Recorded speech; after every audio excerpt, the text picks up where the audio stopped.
There's outrage about attacks on women in Peru. This march came days after a mother of 6 was beaten to death with a roof tile by her husband. Less than a third of female workers receive a bonus. That compares to 44% of men. Getting more women into the labor force has been called the key to turning around Japan's fortunes. For many young Americans, traditional gender roles have all but disappeared. Men have become nurturers as well as providers. Women have become providers as well as nurturers. There is a coming together of the roles that I think was almost unthinkable in the past. I am from Britain, and I think it is right that I am paid the same as my male counterparts. I think it is right that I should be able to make decisions about my own body.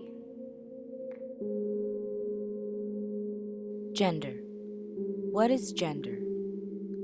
Nowadays, we hear a lot of issues and advocates about gender, such as gender equality, gender stereotyping, feminism, sexism, etc.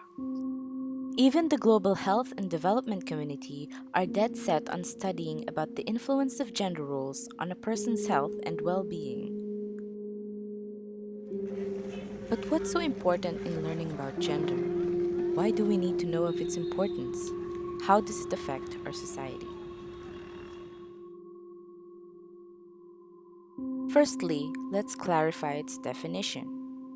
The terms gender and sex are mostly used interchangeably in different occasions, but the two are highly different. Sex is based on the biological characteristics of males and females. Both their physiological attributes are what differentiates one from the other. Gender, on the other hand, is a social construct. It is what society thinks and believes a man and a woman should look and behave. Social constructs are human systems made through social interaction organized around shared ideas.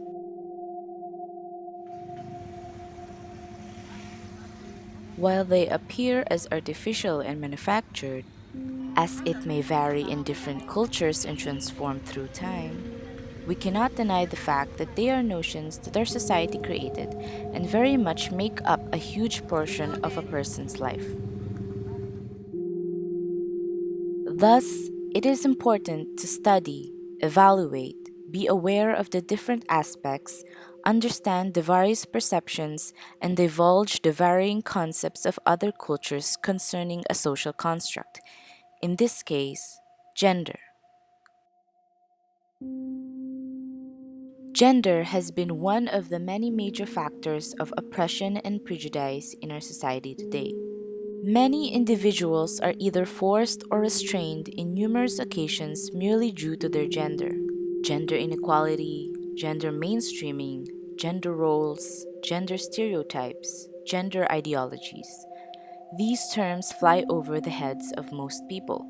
These oppressive circumstances may sound complicated for the most part, yet, unawarely or not, we all had a glimpse of experience with these terms in our lives. Women are inferior to men. Men who cry are weak. Women are responsible in the household. Men are responsible for work. These are merely a tiny portion of what it is to be expected between genders. In business, in the household, in labor, in media, and the like, one gender is more overlooked than the other. Inequality and discrimination goes way back in history. The difference in sexual behavior became a great factor in affecting a person's status, which made women quite inferior in social status and power because of their ability to bear children. Gender equality was rarely discussed back in the day, yet the pursuit of greater equality existed even during the Middle Ages.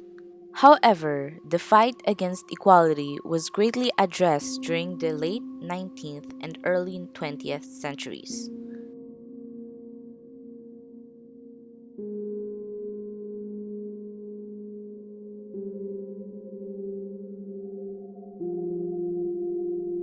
The Philippines.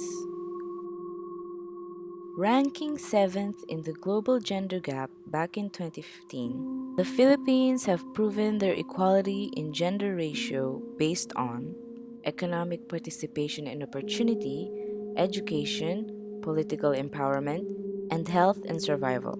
While the addition of women in the workforce have significantly risen, the country still faces undeniable contradictions regarding their gender situation.